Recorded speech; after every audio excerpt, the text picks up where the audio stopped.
जिंदगी है, इसी को जिंदगी मानते हैं। लेकिन सत्संगी धर्म प्रेमी भाई बहनों, ये जिंदगी नहीं है। जितने महात्मा आए, सब महात्माओं ने एक ही बात समझाया। क्या समझाया? रहना नहीं, देश बिराना है। केवल आपको यहाँ नहीं रहना, ये देश बिराना है, बेगाना है। ये जो मनुष्य शरीर आपको मिला, ये कुछ समय के लिए मिला। श्वासा रूपी पूंजी इसमें चल रही है। ये इस मकान का किराया है। जैसे मकान दुकान किराए पर लेते हो, जब तक मकान का दुकान का किराया चलता है तब तक आप उसके मालिक हो। जिस दिन मकान का दुकान का किराया समाप्त, दुकानदार मकान मालिक आकर खड़ा हो जाएगा कि भाई मकान खाली करो, आपका समय और आपका किराया ये समाप्त हो गया, आप इसको खाली करो। तो आपको दुकान मकान खाली करना पड़ेगा। उसमें दुकानदार नहीं रह सकता, दुकान मकान मालिक उसको नहीं रख सकता। इसी प्रकार आप हमको ये मनुष्य शरीर किराए पर मिला, समय के लिए मिला, एक एक श्वास गिन करके मिला। जैसा ही श्वासों की पूंजी समाप्त, आप आकाश में हैं, आप पाताल में हैं, आप खेत में हैं, आप खलियान में हैं, आप बगीचे में हैं, आप रिश्तेदारी में, आप सगे संबंधी के यहाँ, आप डॉक्टरों की टीम के अंदर हैं। आपको एक भी श्वास मिलने वाली नहीं, कोई भी आपको यहाँ बचा सकता नहीं। क्यों? क्योंकि आपके हमारे बनाए हुए कानून को संविधान कहते हैं।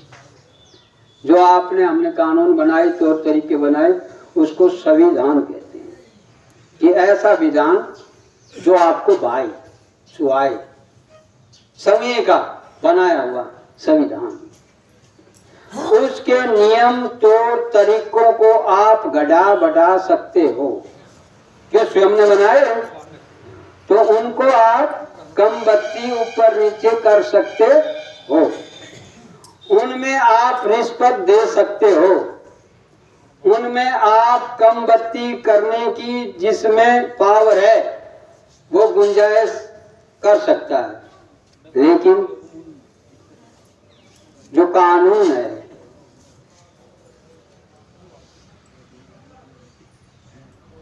बन गया, अटल है, टूट नहीं सकता। कानून का मतलब यही होता है। वो एक राजा के लिए भी है, वो एक प्रजा के लिए भी है, वो एक बड़े के लिए भी वही है, वो एक छोटे के लिए भी वही है। लेकिन जो कानून आपने स्वयं का बनाया हुआ है वो लचीला है, उसको तोड़ मरोड़ सकते हो। लेकिन जो कानून जिसका असली नाम ही कानून है, वो जिस उस सर्वेश्वर स्वामी ने बनाया है, उसको नहीं आप तोड़ सकते, नहीं मरोड़ सकते, नहीं रिश्वत दे सकते, नहीं खरीद सकते। न वहाँ छोटा है, न वहाँ बड़ा है, न वहाँ राजा है, न वहाँ रैयत है, न वह ज्ञान है, न वहाँ ज्ञान है, न वह कुछ भी निर्लय, सबके लिए एक समान। तो उस कर्ता करतार ने इस विधान को, कानून को ऐसे तरीके से बनाया कि उसको कोई भी तोड़ मरोड़ नहीं सकता। जिसने बनाया वो भी इसको तोड़ मरोड़ नहीं सकता, बनाने वाला भी नहीं तोड़ मरोड़ सकता। वो ऐसा विधान है। अब उस विधान का नियम है कि इस धरती पर जाओगे, जितना समय रहोगे उसके अधिकार क्षेत्र में, तो उसके कानून की पालना आपको करनी पड़ेगी, उसके विधान को मानना पड़ेगा।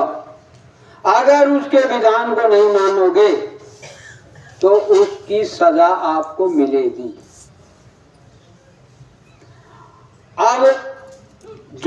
मृत्युलोक की ये सृष्टि, ये धरती आप हमको जो दिखाई पड़ रही है, इसको बनाने वाला जो है, जिसने इसको बनाया, उसने इस मृत्युलोक को, पृथ्वी को बनाया। तो ये पृथ्वी, ये मृत्युलोक, इसका जितना भी साजो सामान है वो सत्य नहीं है। क्यों?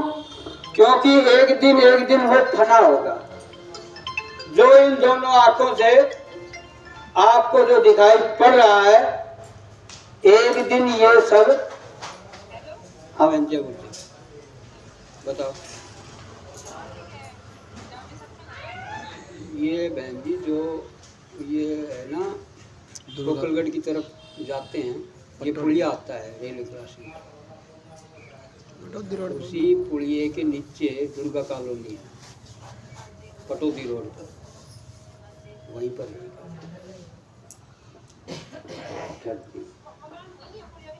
वो आप उस रास्ते पर आओ पुलिया के इधर, वहां आपको खड़ा मिलेगा। आओ।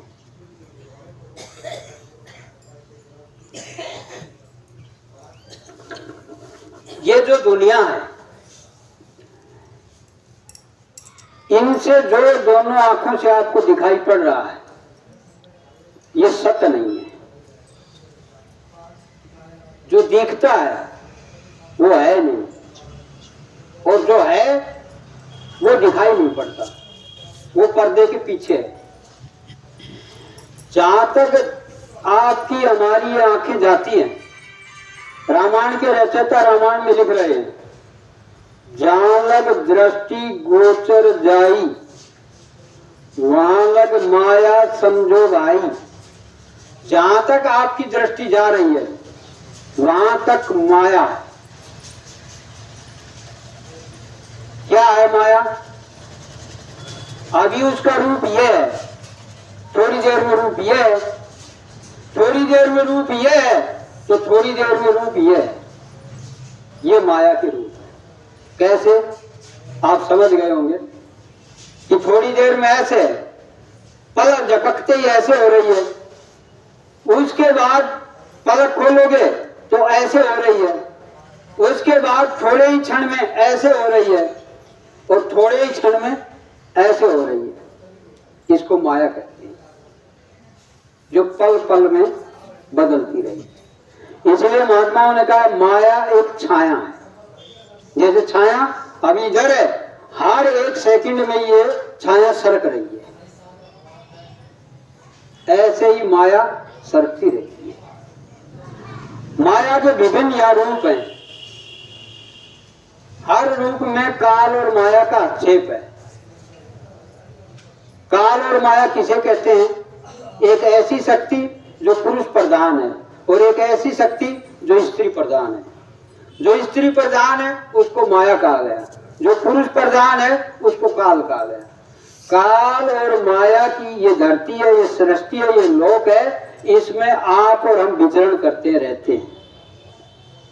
आप हम जब यहाँ उतारे जाते हैं तो माँ के गर्भ में आपका हमारा ये शरीर, ये पिंड बन के तैयार होता है।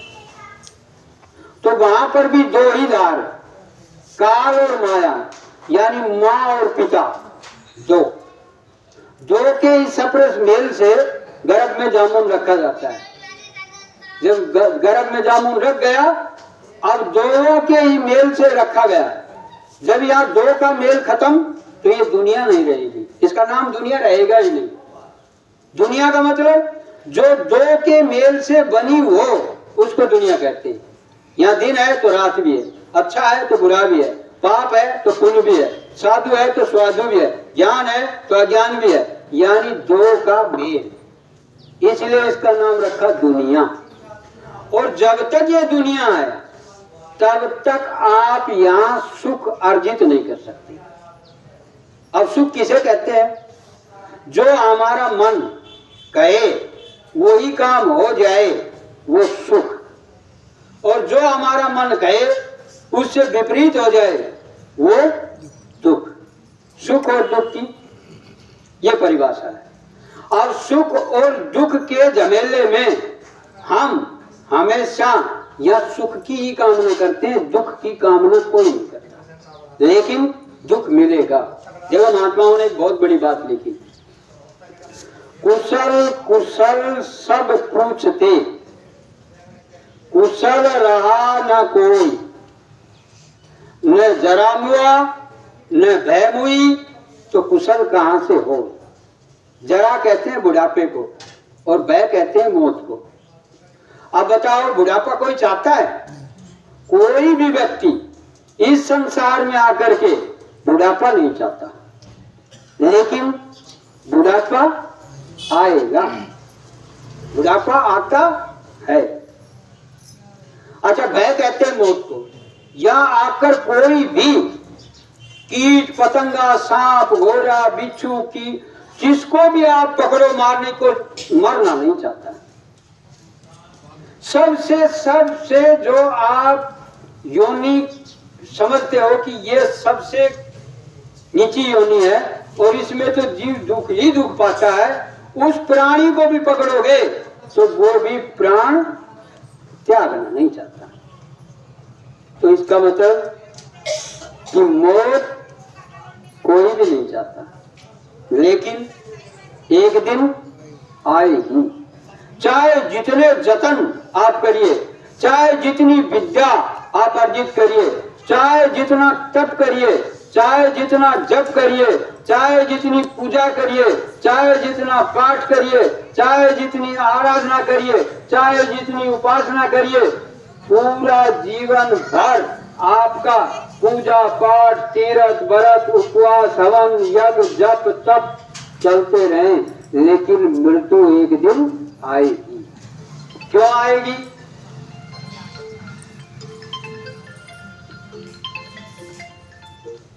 जय गुरुदेव साहब। हाँ जी बताएं।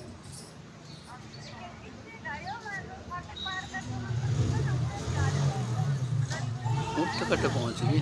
अरे बहन जी, अब इस पे आओ आप, ये जो है ना पटोदी रोड, इस पे आ जाओ, ये पहली गली है।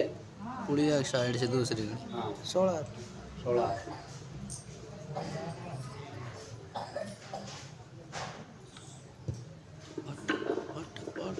अब क्यों आएगी मृत्यु?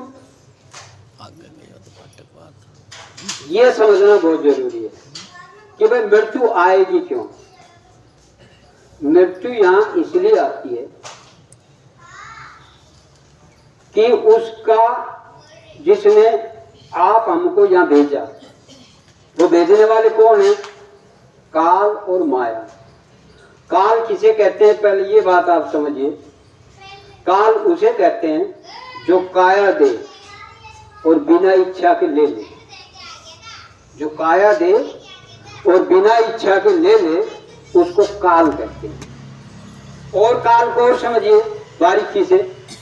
काल उसे कहते हैं जिनका ये सारा साम्राज्य है, ये सारी प्रकृति, पेड़ पहाड़ पौधे नदी नाले सूरज चांद सितारे, ये सब बने जिसने बनाई, जिनका जो मालिक है उसको काल कहते हैं। और आप समझिए जो देवी देवताओं के दादा उनको काल कहते हैं।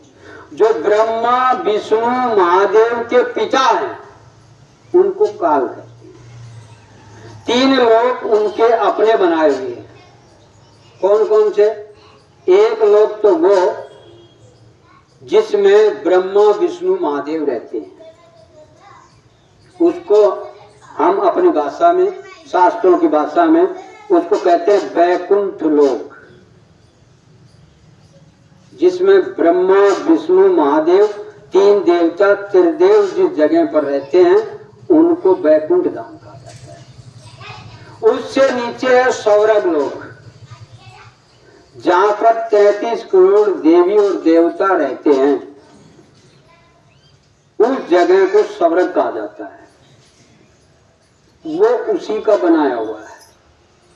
और उससे नीचे आप और हम जो रहते हैं ये मृत्यु लोक, ये पृथ्वी धरती। इन तीनों लोकों के स्वामी मालिक वो है काल। उन्होंने अपने मसाले से, अपनी शक्ति से, अपनी ताकत से ये रचना बनाई। और ये रचना उन्होंने क्यों बनाई ये महात्मा बताते हैं। किस लिए बनाई ये महात्मा बताते हैं। वो कौन है ये महात्मा बताते हैं। अब ऐसे रहस्यों को जानने के लिए महात्माओं की खोज करनी पड़ती है। क्यों? ये रहस्य आप बगैर महात्माओं के जान नहीं सकते। महात्मा होते कौन है? अब तिलक, तिरपुन, दाढ़ी, बाल, कंठी, माला, टाली आपने पहना हुआ कोई भी देख लिया तो आप समझ जाते हो कि ये महात्मा है। क्यों समझ जाते हो? क्योंकि आपको इसकी जानकारी नहीं है। आप उस रूप को महात्मा समझ रहे हैं। जिसने ऐसा रूप हुलिया बना लिया आपने उनको महात्मा समझ लिया। लेकिन आपके अंदर ये ज्ञान, ये बोध नहीं है कि महात्मा कहते किसे हैं। ये जानना बहुत जरूरी है। जब तक आप ये नहीं जान पाओगे कि महात्मा किसे कहते हैं तब तक आप अध्यात्मवाद का कखगग भी नहीं सीख पाओगे। क्यों? क्योंकि अध्यात्मवाद एक विषय है।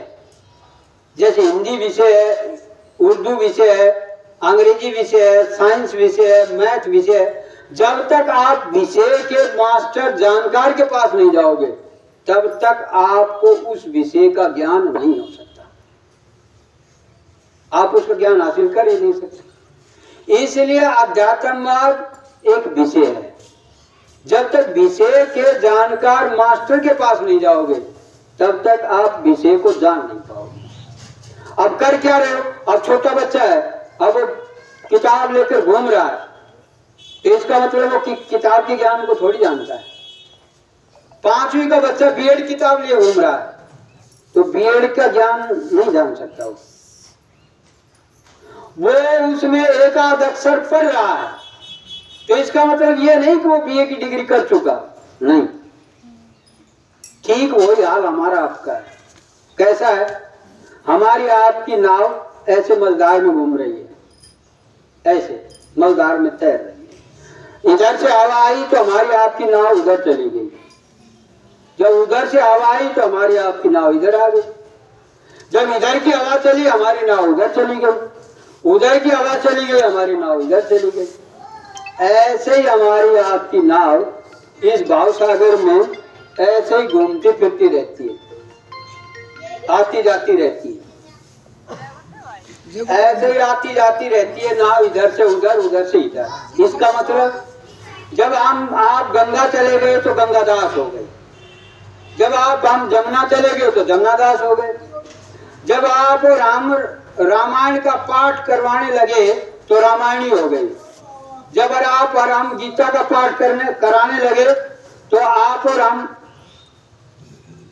गीता की पूजा में हो गए। जब आप और हम तीर्थ पर निकल दिए तो आप और हम तीर्थंकर हो गए कि तीर्थों पर जा रहे हैं। जब आप और हमने गंगा में डुबकी लगा ली तो हर गंगे करने लगे। जब लोटा लेके शंकर जी के मंदिर में पहुंच गए तो शंकर के भक्त हो गए। उस ऐसे आप और हम जब हवन करने लगे तो हवन का ज्ञान, पूजा करने लगे पूजा का ज्ञान, यानी कि उसी को ज्ञान समझने लगे, उसी को भक्ति समझने लगे। लेकिन आप हमको ये नहीं जानकारी हुई कि भक्ति कहते किसे, ये जानकारी नहीं कर पाए। जैसे जो भी आया सामने रूपवान, उसी के रूप को आप समझने लगे, लेकिन आपको ये ज्ञान नहीं कि जो रूप हम देख रहे हैं ये वास्तव में ये रूप है भी कि नहीं। ये ज्ञान आप हमारे अंदर नहीं। इस ज्ञान को अर्जित करने के लिए, इस ज्ञान को हासिल करने के लिए सतगुरु की जरूरत पड़ती है, सत्संग की जरूरत पड़ती है। कि यानी कि पूरी जानकारी जिसको कहते हैं, पूरी जानकारी अगर आपको लेनी है तो उसी विषय के साथ आपको जुड़ना पड़ेगा। रामायण की अगर पूरी जानकारी आपको लेनी है तो रामायण की पूरे के पूरी चौपाई को, एक एक चौपाई को आपको समझना पड़ेगा। अगर ऐसे गा गए तो गा करके चले गए, उससे कोई चीज हासिल होने वाली नहीं।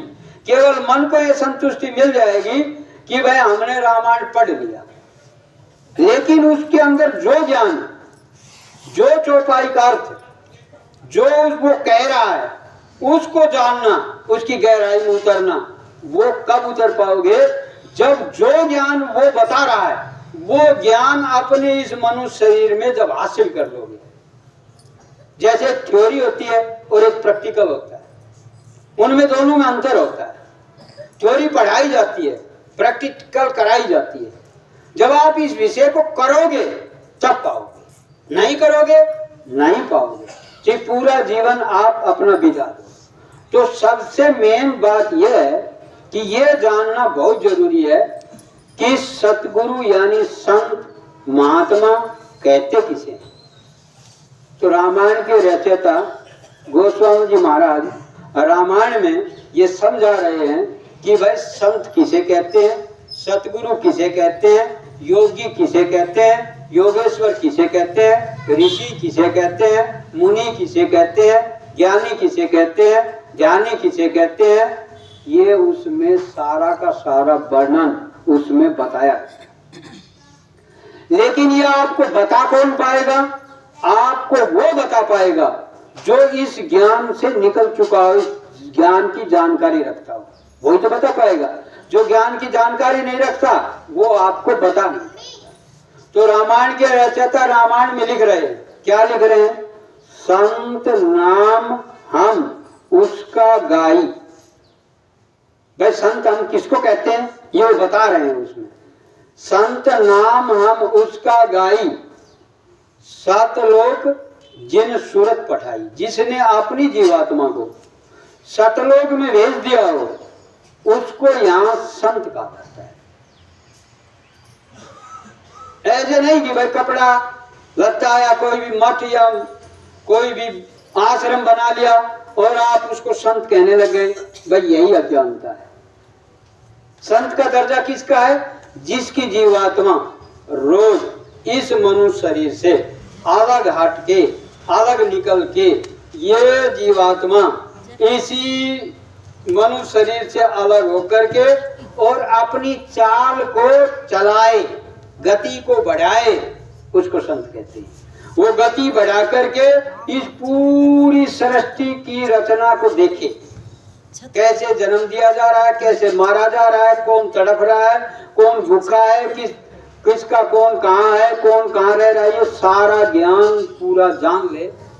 उसके बाद फिर वो आगे बढ़े और फिर वो आगे बढ़ करके और वो इस लोक को छोड़ करके और दूसरे लोक में जाने आने लगे जहाँ 33 करोड़ देवी देवता रहते हैं। ये क्रिया जो जानने लगे उससे आगे फिर इसको सब जानकारी को, देवी देवताओं की जानकारी को जान करके, देवी देवताओं से मिल करके बात करके और फिर वो उसके ऊपर जाने लगे और ब्रह्मा विष्णु महादेव की जानकारी रखे और ब्रह्मा विष्णु महादेव से मिले और उनसे बात करे और फिर उससे आगे की चढ़ाई फिर चढ़े और फिर 3 लोक को बनाने वाले मालिक, जिनको आप और हम राम कहते हैं, जिनको आप और हम ठाकुर जी महाराज कहते हैं, जिनको सत्यनारायण स्वामी कहते हैं, जिनको आप और हम काल कहते हैं, जिनको आप और हम ईश्वर कहते हैं, उनसे वो जाकर के मिले, बात करे और उनका पूरा हाल चाल जाने।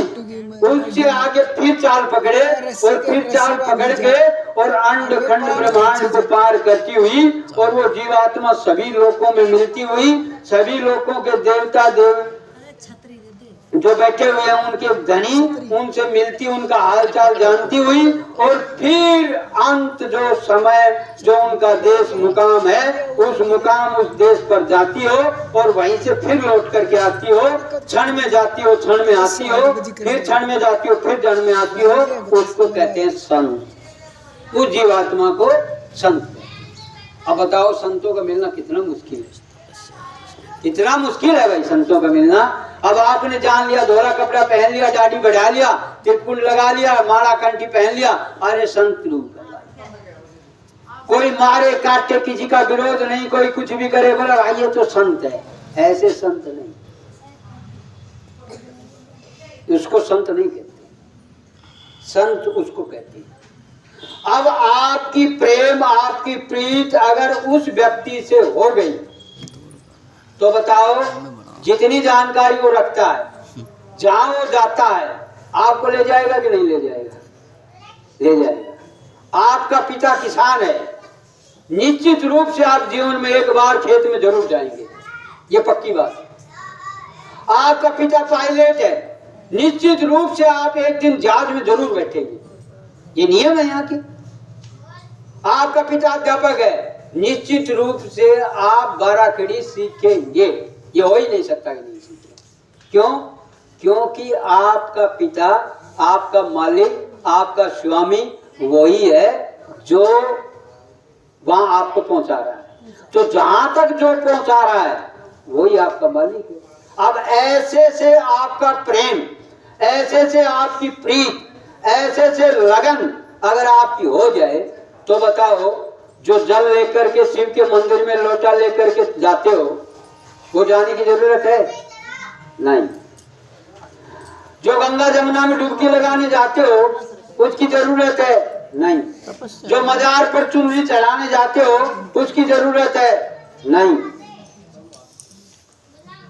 जो मंदिर में किसी मूर्ति के सामने जाकर के मत्था झुकाते हो, उसकी जरूरत है? नहीं। क्यों नहीं है? ये आप और हम अपनी अज्ञानता में कर रहे हैं। आप, हमको ज्ञान नहीं है। मन जो कह रहा है वही आपने मान लिया और उसी में स्वीकार कर दिया और उसी में आपने पूजा कर ली, उसी मन की तृप्ति के लिए पाठ कर लिया, उसी मन की स्वीकृति के लिए आपने दान कर दिया, उसी मन की स्वीकृति के लिए आपने पुण्य कर दिया। मन ने स्वीकार कर लिया कि मैंने भूखे को खाना खाया, मैंने पुण्य कर लिया, ये मन ने स्वीकार कर लिया, लेकिन उसका हुआ क्या ये आपको मालूम नहीं। आपने दरवाजे पर 20 रुपए दे दिया, आपने ये मन ने स्वीकार कर लिया कि मैंने भिखारी को 20 रुपए दे दिया, लेकिन वो भिखारी उस 20 रुपए को कहाँ यूटिलाइज करता है, कहाँ यूज करता है, ये आपको ज्ञान नहीं है। अगर आपको ये ज्ञान हो कि जिसको मैं 20 रुपए दे रहा हूं ये अभी ठेके पर जाकर के शराब खरीदेगा, तो आप 20 रुपए देने वाले नहीं। ये आपका अज्ञान, इसको कहते हैं अज्ञानता। तो अज्ञानता के वशीभूत होकर के आप और हम इस सृष्टि में, इस दुनिया में विचरण कर रहे हैं, विचर रहे हैं, और उसी विचरण में आप और हम अपना हित और अहित समझ रहे हैं। जो आपका हित है उसको आप जानते नहीं, और जो आपका अहित है उसको अपना आप हित समझ रहे हैं। बस इसी में फर्क है। अब जब मिलने वाले आपको मिल गए, तो जो जानता है, जो देवी से मिलता है, आपको मिलाएगा कि देवी से मिलने का ये जतन है, ये तरीका है, ऐसे देवी मिलेगी। देवता से मिलने का ये तरीका, आप इस तरीके को अपनाइए, आप देवता से मिल लेंगे, आप देवता से मिल जाएंगे। अब मंदिर में आप पूरे जीवन भर आप बैठे रहिए, मंदिर में देवता नहीं मिल सकता। क्यों? आपको ज्ञान ही नहीं। आप एक चीज को पूरा जीवन नहीं जान पाओगे कि मैं घर में जो दीपक जला रहा हूं ये क्यों जलाया जाता है, भाई मैं माउस काटू से माउस को मतलब कैसे, दीपावली पे दीपक जलाए जाने को मतलब कैसे, आप जान नहीं पाओगे। क्यों?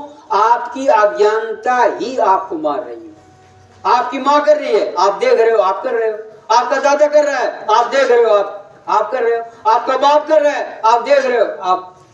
लेकिन कभी भी आपने इतनी हिम्मत ये नहीं जुटाई कि भाई मैं किसी से ये पूछ लूं कि ये क्यों किया जाता है, और पूछोगे भी तो उनके पास भी कोई उत्तर नहीं। क्यों? उसका बाप दादा करता था, वो देखता था, तो वो भी करने लगा। ऐसे करते कराते करते कराते चाहे जितना समय आप निकाल दो, लेकिन वास्तविकता पहुंच नहीं पाओगे। कैसे नहीं पहुंच पाओगे?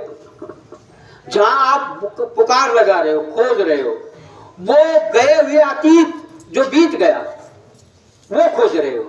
जैसे आपका पिता या आपका दादा या पति चला गया इस संसार से, आप उसको 10,000 वर्ष तक ये आवाज लगाते रहो, परदादा सड़दादा जो भी आपका था चला गया, कि दादा 100 रुपए दे, दादा 100 रुपए दे, दादा 100 रुपए दे। न तो 100 रुपए आपको पूरे जीवन में मिलने वाले और न कोई उत्तर मिलने वाला आपको पूरा जीवन में। और आपका माँ, भाई, पिता, पति जो जिंदा है उसको आप कहो कि 100 रुपए दो, या तो वो 100 रुपए देगा, नहीं तो आपको उत्तर मिलेगा कि नहीं है, कल मिलेगा या परसों मिलेगा। बस इसी बात को समझने की आप कोशिश करिए कि जो प्रेजेंट है वो उससे आपको लाभ है, उससे मिलेगा। और जो पास्ट बीत गया, चला गया भविष्य में, उससे आपको कोई भी चीज हासिल होने वाली नहीं। कैसे? जैसे आपके गांव में कोई वैद्य डॉक्टर था, आप बीमार हो जाओ और जाओ वैद्य डॉक्टर जो जहाँ बैठता था वैद्य, उसके घर में जाकर के आप ये सोचो कि मैं ठीक हो जाऊं, ठीक नहीं हो सकती। उसके घर में जो वैद्य डॉक्टर की दवा रखी, उन दवाओं के पोट बांध के ले आओ घर पे, सबको खा लो, ठीक है? नहीं हो सकती। ठीक कब हो पाओगे आप कब ठीक हो पाओगे? जब कोई जानकार वैद्य, जब कोई जिंदा वैद्य उसके पास आप जाओगे, अपनी नबज को दिखाओगे, डॉक्टर वैद्य आपकी नबज को पकड़ेगा, नबज पकड़ के बताएगा आपको ये बीमारी लगी, उसकी ये दवाई और उसके ये परहेज। आप दवाई लेकर के आओगे, उसका परहेज करोगे, दवाई खाओगे तो बीमारी जाएगी। आप डॉक्टर के पास चले गए, दवाई ले आए, दवाई खाई नहीं तो बीमारी जाने वाली नहीं है। आप दवाई ले आए, दवाई खाई भी, उसका परहेज नहीं किया तो बीमारी जाने वाली नहीं। सीधी सीधी बात आप समझिए। इसी प्रकार आप हम पर ये एक रोग लगा हुआ है। कौन सा रोग? जिसको महात्मा बताते हैं जन्म और मरण। ये दो रोग हैं, हर जीवात्मा पर लगे हुए हैं, जन्म का और मरण का। और जन्म और मरण ये दो ऐसी स्थितियां हैं जिसका बयान यहां आकर प्राणी कर नहीं सकता। कैसे?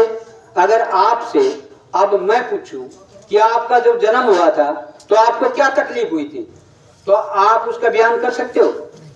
जो जन्म के समय आपको तकलीफ हुई थी, उस तकलीफ का आप बयान नहीं कर सकते ना। ऐसे ही जब मौत आएगी और पोता नाती खाट के चारों तरफ खड़े हैं, पत पत्नी, स्त्री, पुरुष, बाल बच्चे सब, खेती, दुकान, दफ्तर, सोना चांदी, रुपया, पैसा, तीर, तलवार, बंदूक, राइफल सब आपके पास है, फौज फाटा सब कुछ। लेकिन उस समय आपके साथ क्या हो रहा है, क्या तकलीफ आपको हो रही है, इसका बयान आप कर नहीं सकते। आपकी जबान उसका बयान, उस समय के दर्द का बयान नहीं कर सकती। क्यों नहीं कर सकती? महात्मा जानते हैं उस चीज को। कैसे जानते हैं? कि महात्माओं ने कहा जन्मत मरत दुसह दुख होई। जन्म के समय और मौत के समय अपार पीड़ा होती है, असहनीय पीड़ा होती है, ऐसी तकलीफ होती है कि महात्माओं ने अपने अपने बयान में लिखा, सहजो आई थी यहां तक लिखा, सहजो मौत आइया अंग अंग दिया तोड़, छाती फटे हिया दरे पीड़ उठे घनघोर। सहजो मौत के समय पीड़ा उठे अपार, 60,000 बिच्छू डंक मारे एक साथ। बताओ, अब ये तकलीफ उन्होंने जानी देखी जीते जी, तभी तो बताई। अब इतनी भारी पीड़ा, इतनी भारी तकलीफ आपको होती है कब? जन्म के समय और मौत के समय। लेकिन जन्म के समय और मौत के समय उसका जो विधान है, जिसने हम आपको जन्म दिया है, उसका ये नियम है कि जन्म के समय हम आप किसी प्रकार की कोई भाषा नहीं जानते, तो किस भाषा में बताएंगे कि मुझे ये तकलीफ हो रही है? नंबर एक बात। नंबर दो बात, इस संसार की भाषा को आप नहीं जानते, ये संसार आपकी भाषा को नहीं जानता।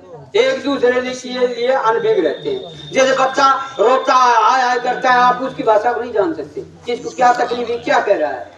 और आप जो बोलोगे उस बच्चे को, लाला रे भाई रे चुप हो जा रहे, लेकिन वो आपकी भाषा को नहीं जानता, वो आपके लिए अनभिज्ञ है उस समय। तो उस समय क्या होता है कि जो आपकी तकलीफ हो रही है, वो तकलीफ आपकी कहीं भी छप नहीं रही। लेकिन जब आप 5 साल के हो जाएंगे, छठी साल में प्रवेश करेंगे, तब एक ऑटोमेटिक कैमरा हर मनुष्य शरीर के दाहिनी तरफ लटक रहा है, 16 हाथ की तरफ। उस कैमरे में सारा का सारा 5 साल के बाद जो करोगे मृत्यु तक वो छपेगा, बुढ़ापे तक सब पाप पुण्य अच्छा बुरा जो जो किया। वो ऐसा कैमरा है लोहे लकड़ का नहीं, और ऐसा नहीं जो खराब हो जाए, नहीं, वो जब सूरत के साथ कनेक्टेड है, जीवात्मा के साथ उससे जुड़ा हुआ है। और जब तक जीवात्मा रहेगी वो कैमरा रहेगा, कैमरा खुला रहेगा, कैमरे में सब छपेगा, सब छपता रहेगा, जो जो आपने किया वो सब कैमरे में छप गया। जब आपका समय आया, यम के दूत खुदा के फरिश्ते आए, जब आवाज लगाई फला समय पूरा हो गया शरीर खाली करने का, तो आवाज उसी को सुनाई पड़ेगी जिसका समय पूरा होने वाला, और किसी को नहीं सुनाई पड़ेगी।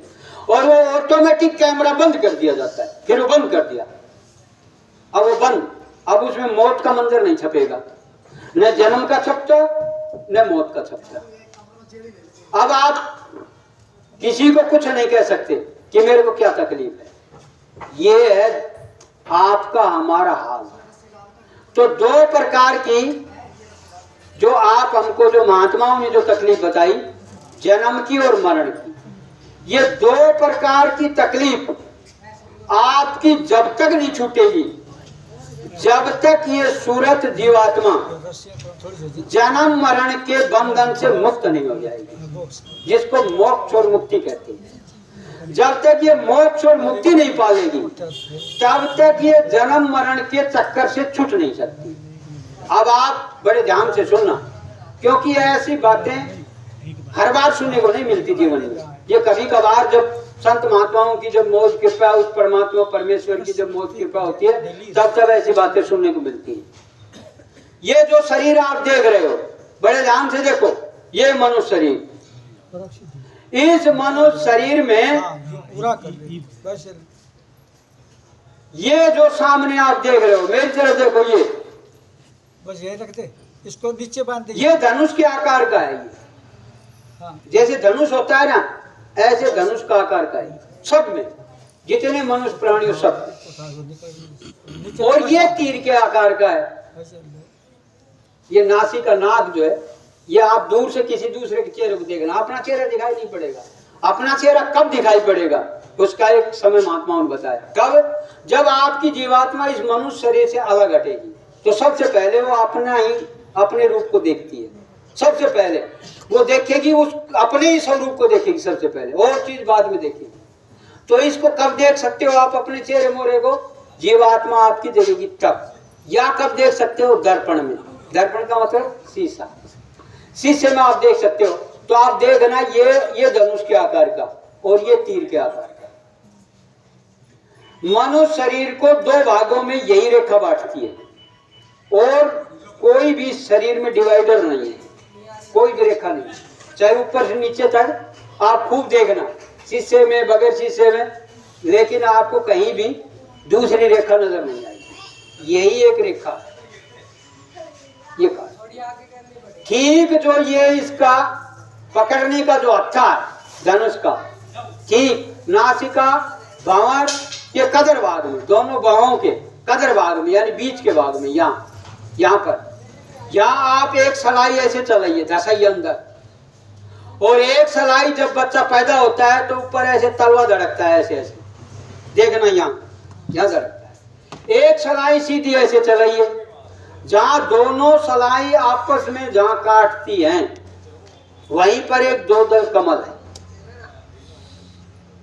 कैसे आकार का है? महात्माओं ने बताया, ऐसे आकार का, आधी आंख खुली और आधी आंख बंद, ऐसी आकृति का एक 2 दल कमल है। उसी 2 दल कमल में जीवात्मा बैठी है।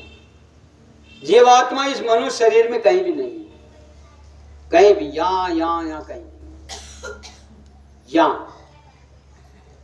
यहाँ उसका अक्ष, जीवात्मा का अक्ष प्रकाश यहाँ केंद्रित है।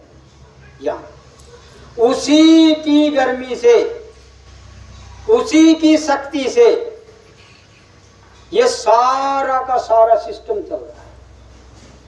ये है तो आप हैं, ये नहीं तो आप मिट्टी। ये है तो माँ है, ये नहीं तो मिट्टी। ये है तो पिता है, ये नहीं तो मिट्टी। जितने रिश्ते, जितने संबंध, जितने सामान, ये सब की सब महिमा इसी की है। अगर ये है तो सोने की कीमत है, अगर ये नहीं तो एक कांटा भी कोई नहीं छोड़ता। मृत्यु होने के बाद कांटा वाला जो भी आपने पहन रखा है, कोई सोने की कोई कीमत नहीं। इस शरीर की, अब इस शरीर के लिए कोई कीमत नहीं। शरीर तो है विद्यमान, ये पड़ा, लेकिन अब इसकी कोई कीमत नहीं। अब इसी की कीमत है। ये दोनों आंखों के मध्य भाग में जहां पुरुष तिलक लगाते हैं, माताएं बहनें जहां बिंदी लगाती है, यहीं पर ये बैठी है। अब इसी जीवात्मा इतनी सूक्ष्म, इतनी छोटी, इतनी बारीक है, कितनी बारीक कि रेत के कण को किसी मशीन के द्वारा आप लाखों टुकड़े कर दो, उससे भी छोटी जीवात्मा है। किसी भी सूक्ष्म दर्शी यंत्र से आप इसको देख नहीं सकते, इतनी बारीक, इतनी छोटी है। जीवात्मा में एक कान है, एक आंख है, एक नाक है। एक कान, एक आंख, एक नाक जीवात्मा में। दो कान, दो आंख, दो नाक शरीर में। दो कान, दो आंख, दो नाक संसार और संसार के सामान को भोगने में काम करते हैं। इससे परे नहीं। ये आंख इस सृष्टि से, संसार से परे काम नहीं करेगी। ये कान इस सृष्टि से परे काम नहीं करेगा। ये नाक इस सृष्टि से परे काम नहीं करेगा। बड़ी बारीकी में समझिए आप, बड़े ध्यान से। अब एक कान, एक आंख, एक नाक वाली जीवात्मा इतनी सुंदर है, इतनी सुंदर है, इतनी सुंदर है कि महात्माओं ने कहा कि उसकी सुंदरता का कोई यहाँ वर्णन किया ही नहीं जा सकता। इतनी सुंदर है। चाहे वो पढ़े में है, चाहे वो अनपढ़ में है, चाहे वो ज्ञानी में है, चाहे वो अज्ञानी में है, चाहे वो छोटे में है, चाहे वो बड़े में है, चाहे वो ठाकुर में, चाहे अर्जुन में, चाहे यादव में, चाहे पंडित में, चाहे जिसमें भी है, सब की सब वही एक है। एक ताकत में, एक कौन, न जर्रा, न कण, न बत्ती, न कमती, एक समान। किसी में कोई भेदभाव नहीं कि उसकी जीवात्मा काली है, उसकी गोरी है, उसकी हरी है, उसकी पीली है, उसकी छोटी है, उसकी बड़ी, कुछ नहीं। सब एक समान। और ये दुनिया जो आप हमको दिखाई पड़ रही है, ये सारी एक समान, ये भी एक समान है। ये कम बत्ती हम आपका ज्ञान और अज्ञानता की वजह से दिखाई पड़ती है। गोस्वामी रामायण में लिखा, सकल सृष्टि मोर उपजाया, सब पर मोर बराबर गाया। क्या लिख रहे हैं? ये पूरी सकल सृष्टि जहान को सभी प्राणियों के लिए बराबर पैदा किया है। कैसे? जैसे सूरज है, ये कभी कहती है कि अमीर है, इसको रोशनी दूंगी, ये गरीब है, इसको नहीं दूंगी। ये काला है, इसको रोशनी नहीं दूंगी, ये भूरा है, इसको रोशनी दूंगी। ये धनीमानी है, इसको रोशनी दूंगी, ये गरीब है, इसको नहीं दूंगी। ये बीमार है, इसको रोशनी नहीं दूंगी, ये स्वस्थ है, इसको रोशनी दूंगी। कोई भेदभाव नहीं। पानी कोई भेदभाव नहीं रखता कि ये बीमार है, इसके अंदर नहीं जाऊंगा, और ये जो सही है इसके अंदर जाऊंगा। ये कुरूप है, इसके अंदर नहीं जाऊंगा, रूपवान है, इसके अंदर जाऊंगा। ये धनीमानी है, इसके अंदर, इसके घर में नहीं रहूंगा। ये गरीब है, इसके घर में नहीं रहूंगा, इसके घर में। कोई भेदभाव नहीं। इसलिए महात्माओं ने कहा, सकल सृष्टि मोर उपजाया, सब पर मोर बराबर गाया। हमने पूरी सृष्टि को सबके लिए बराबर बराबर तैयार किया है। सबको बराबर बराबर का अधिकार है। किसी को कमबख्ती का यहाँ कोई अधिकार नहीं है। लेकिन आप, हमने अपने दायरे में, अपने ज्ञान और अपने अज्ञान में, अपनी ताकत और अपनी अताकत में इनका विभाजन कर दिया, भेदभाव कर दिया। ये भेदभाव नजर आता है। किसकी वजह से आता है? हमारे आपके ज्ञान और अज्ञान के कारण ये नजर आता है। तो ये मनुष्य शरीर में जो जीवात्मा बैठी है, ये बिल्कुल बीच नाके पर बैठी है। 5 लोग 5 देवता इस नाके से नीचे, और 5 लोग 5 देवता इस नाके से ऊपर। जब आप नीचे के देवताओं से प्रेम प्यार करोगे इनकी आराधना उपासना करोगे तो इन्हीं पांचों देवताओं में उलझ करके रह जाओगे। बड़े ध्यान से सुनना। और यदि आपको कोई जानकार, कोई भेदी कोई मिल गया और वो आपको बता दे कि ये 5 लोग 5 देवता इससे ऊपर हैं, अगर आपने इनसे ऊपर के देवी देवताओं से मिलना जुलना और उनके पास जाना आना चलना सीख लिया तो आप ऊपर की तरफ चले जाओगे। तो 1 पैड़ी, 2 पैड़ी, 3 पैड़ी, 4 मंजिल, 5 मंजिल, ऐसे चढ़ते चढ़ते चढ़ते चढ़ते अपने घर पहुंच जाओगे। और अगर इन 5 देवताओं के उसमें चले गए तो नीचे चलते चलते चलते चलते जन्म और मरण के चक्कर में, जाल में फंस जाओगे। अब बड़ी बारीकी से आप सुनिए। जहां आप और हम लैट्रिन और पेशाब को त्यागते हैं, लैट्रिन को जहां से त्यागते हैं वहां पर गणेश जी का वास है। गणेश जी को जिसकी पूजा आप करते हो उनका इस मनुष्य शरीर में लैट्रिन तजने की जगह पर वास है। उससे आगे का देवता जहां से पेशाब आप तजते हो, लिंग चक्कर, उसको गुदा चक्कर बोलते हैं। फिर लिंग चक्कर, वहां पर ब्रह्मा जी का वास है। ब्रह्मा और सावित्री वहां पर वास करते हैं। उससे आगे आप चलो, तीसरा चक्कर नाभि यानी सुंडी। नाभि चक्कर में विष्णु लक्ष्मी के साथ वास करते हैं। उससे आगे आप चलोगे तो यहां आओगे हृदय चक्कर पर। यह चक्कर है हृदय चक्कर, ये देवता। हृदय चक्कर पर शंकर और पार्वती ये वास करते हैं। उसके बाद कंठ चक्कर, यहां आप आओगे तो यहां पर अद्या मां शक्ति, ब्रह्मा विष्णु महादेव की मां यह वास करती है, जिसको कहते हैं सरस्वती कंठस्थ हो गई। सरस्वती कंठ में आ गई, जो सुरीली सुरीली आवाज जिनकी होती है तो वो उसकी साधना कर लेते हैं, वो देवी वहां वास करती है। उसके बाद फिर आओगे यहाँ छठा चक्कर जिसको बोलते हैं अज्ञा चक्कर, इस चक्कर पर आप आओगे। तो इससे नीचे जितने भी देवता हैं इनकी पूजा पाठ, तीर्थ, व्रत, उपवास, अष्टांग योग, कुंडलनी जागरण ये अगर आप करोगे तो जन्म मरण के चक्कर में रहोगे। जन्मते रहोगे मरते रहोगे, जन्मते रहोगे मरते रहोगे। और अगर किसी जानकार वेदी की जानकारी लेकर के, उनसे भेद लेकर के और आप छठा चक्कर आज्ञा चक्कर पर आप आ गए तो इससे आगे की साधना, इससे आगे की चाल जब आपकी चढ़ेगी, बढ़ेगी और चलेगी तो उससे आगे आप चलना शुरू करोगे। और उससे आगे चलते चलते चलते चलते चलते चलते आप आखिरी मुकाम, आखिरी जगह पर, आखिरी पड़ाव पर, आखिरी अपने देश वतन में चले जाओगे तो जहां जन्म और मरण छूट जाएगा। बस यही मोक्ष और मुक्ति का यही मतलब आप समझिए। मोक्ष और मुक्ति किसे कहते हैं?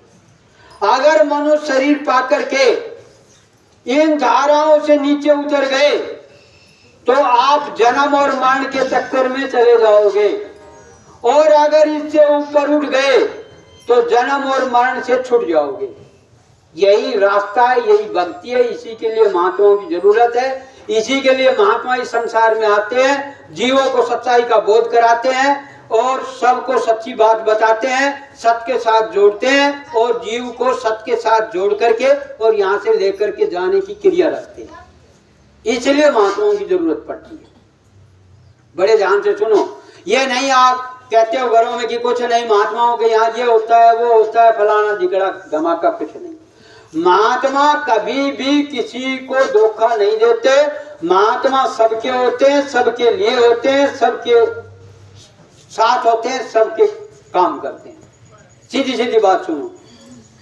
अब आपके दिमाग में तमाम प्रकार के प्रश्न उठते हैं कि फला महात्मा तो उसने ये कर दिया, झिगड़ा महात्मा ये। देखो बड़े ध्यान से आप सुनो। महात्मा कभी किसी को धोखा नहीं देते। धोखा किनसे होता है? जो महात्माओं का नकली रूप बना लेते हैं, उनसे धोखा हो जाता है।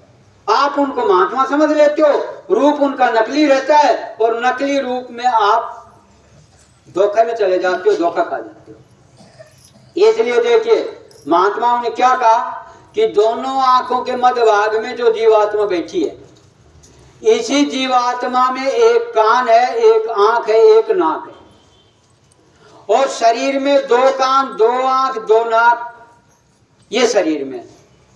तो महात्माओं ने कहा कि भगवान से, परमात्मा से मिलने के लिए आपको क्या यत्न, क्या तरीका, क्या उपाय करना पड़ेगा, वो महात्मा समझाते हैं। क्या समझाते हैं महात्मा कि क्या यत्न तरीका आपको करना पड़ेगा? वो महात्माओं ने कहा कि अगर आप कुंडली जागरण करोगे, नीचा से साधना को समटने लगोगे, तो गुदा चक्कर से लिंग चक्कर पे, लिंग चक्कर से नाभि में, नाभि से फिर हृदय में, हृदय से फिर कंठ में, कंठ से फिर आज्ञा चक्कर पर, तब तक आपका समय पूरा हो जाएगा। और जब आपका समय पूरा हो जाएगा, 100 साल का, 100 वर्ष का आपको समय मिला, तो आप इसी जन्म मरण के चक्कर में उलझते रह जाओगे। इसलिए संत सतगुरु इस धरती पर आए और इस धरती पर आकर के उन्होंने कहा कि हम आपको भेद रास्ता बताते हैं कि आपकी साधना छठा चक्कर, आज्ञा चक्कर से शुरू होगी और ऊपर के मुकामों में जाती जाती जाती जाती आप अपने घर, अपने वतन, अपने देश चले जाओगे। तो महात्माओं ने क्या समझाया कि इस मनुष्य शरीर में 9 दरवाजे बाहर की तरफ खुलते हैं, 2 आंख के, 2 कान के, 2 नाक के, एक लैट्रिन पेशाब तजने के, एक मुंह का, ये 9 दरवाजे बाहर की तरफ खुलते हैं। 9 दरवाजों से गंदगी बहती है। जहां गंदगी बहती रहे वहां कभी भी देव वास नहीं करते। बड़े ध्यान से आप सुनो। आंखों से गंदगी, नाक से गंदगी, मुंह से गंदगी, कान से गंदगी, लैट्रिन पेशाब तजने के रास्ते से गंदगी, जिस रास्तों से गंदगी बहती है उन रास्तों पर देवी देवता, भगवान, भैया, भवानी ये आपको नहीं मिल सकते। कैसे मिलेंगे? एक रास्ता अंदर में खुलता है जिसको 10वां द्वार बोलते हैं। वो रास्ता, वो दरवाजा कहाँ है, इसको महात्मा बताते हैं। इस मनुष्य शरीर में वो दरवाजा कहाँ है, कैसे खुलेगा, इस क्रिया को जिन्होंने अपना दरवाजा खोल लिया वो बताएगा आपको। उसके अलावा इस संसार में ये कोई बता नहीं सकता। कैसे? जैसे दिल्ली जिसने देखी वही तो दिल्ली दिखाएगा, जिसने लाल किले को देखा वही तो लाल किला दिखाएगा, और जिसने देखा नहीं वो आपको क्या दिखाएगा? वो आपको नहीं दिखा सकता। इसलिए सुन रखा है तो दिखा नहीं सकता, सुना सकता है लेकिन दिखा नहीं सकता। तो इसलिए जिसने ये काम कर लिया उसके साथ जब आप लगोगे, उसके साथ जब आप जुड़ोगे, तब आपको 10वां दरवाजा कैसे खुलेगा तब आपको मालूम पड़ेगा। इससे पहले आप कितना भी यहाँ संसार में जतन, तरीका, उपाय करिए, आपको वो क्रिया नहीं मिल सकती। आपके ज्ञान से वो क्रिया नहीं मिल सकती। आप कितने भी बड़े पढ़े लिखाई से वो क्रिया नहीं मिल सकती। कितना भी जीवन भर रामायण पढ़ने से वो क्रिया नहीं मिल सकती। कितना भी जीवन भर गीता पढ़ने से वो क्रिया नहीं मिल सकती। बड़े ध्यान से सुनो। वो तो महात्माओं के अलावा उस काम को कोई कर ही नहीं सकता। क्यों नहीं कर सकता? वो भेद, वो नाम, वो संतों के पास है। नाम रहे संत आदीना, संत बिना कोई नाम न चीना, बिना संत के कोई नाम को प्रकट नहीं कर सकता, बता नहीं सकता। संत बताएगा वो नाम, उनके अधीन है वो नाम। इसलिए संतों की जरूरत है। अब आपका बेटा पढ़ रहा है, अब वो 10वीं 12वीं तक पढ़ रहा है। अब आप सब चाहो कि इस बेटे से ही मैं पढ़ करके और मैं बीए की डिग्री हासिल कर लूं, ऐसा हो नहीं सकता। आपका पिता मास्टर है साइंस का, आप चाहो कि पिता से साइंस पढ़ के और साइंस की डिग्री हासिल कर लूं, नहीं, आपको विद्यालय कॉलेज में जाना पड़ेगा। इसलिए अगर आपको जीवात्मा जगाना है, परमात्मा से मिलाना है, प्रभु से मिलना है, देवी देवताओं से मिलना है, भगवान से मिलना है, तो संत की शरण में जाना पड़ेगा। सीधी सीधी बात है। उसमें नहीं जाओगे तब तक आप क्या करोगे? क्रिया करोगे, पूजा करोगे, पाठ करोगे, उपवास करोगे, उपासना करोगे। इसको कहते हैं उपासना पूजा। पूजा उपासना अलग चीज, भक्ति अलग चीज। भक्ति संतों के द्वारा कराई जाती है, पूजा पाठ ये ज्ञानियों के द्वारा कराई जाती है। ज्ञानी और संतों में बड़ा अंतर है। क्या अंतर है? वो कहते हैं कागज की लेखी, कागज में जो लिखी हुई है उसको वो बयान करते हैं, और वो कहते हैं आंखों देखी, वो अपने आंखों से देखते हैं, वो बयान करते हैं। बस ये अंतर है। तो इसलिए जो जीवात्मा बैठी है इसमें एक कान है, एक आंख है, एक नाक है। एक कान, एक नाक, एक आंख, ये जीवात्मा में और ये शरीर में। संसार का काम लेना है तो शरीर के कान नाक से काम ले। परमात्मा देवी देवताओं से काम लेना है तो जीवात्मा की आंख कान नाक से काम ले। बड़े ध्यान से सुनो, अगर ये इनसे काम लेना है तो इनसे, और इनसे काम लेना है तो इनसे। तो महात्मा क्या करते हैं कि जीव को नामदान देते हैं। नामदान का मतलब कि क्रिया भगवान से मिलने की आप कैसे करोगे, ये जीव को समझाते हैं। कैसे समझाते हैं कि जीवात्मा में जो आंख है, जब तक यह आंख नहीं खुलेगी तब तक आप देवी देवता भैया भवानी को नहीं देख सकते।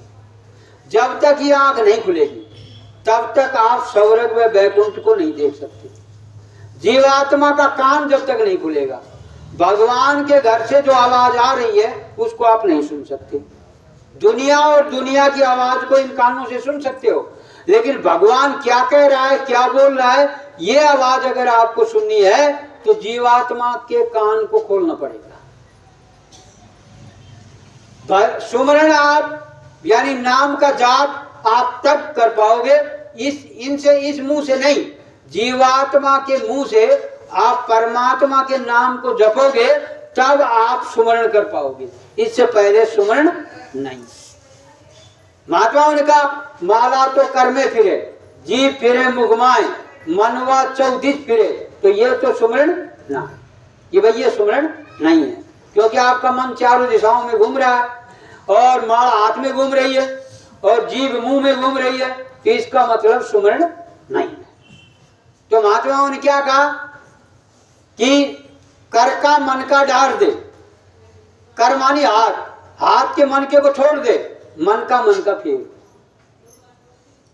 जो मन है उसको रोक करके और जीवात्मा के मुखारबिंद से उस नाम का जाप कर, तब आपकी नाम वो देवी देवता से मुलाकात, उन देवी देवताओं की आवाज तब आपको सुनने को मिलेगी।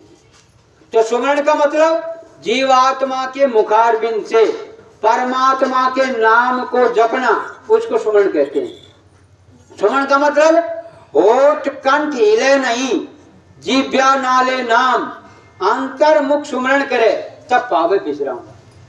अंतर्मुखी होकर के अंदर के मुंह से आप जब सुमरण करोगे तब देवी देवता भगवान आप पर खुश होंगे।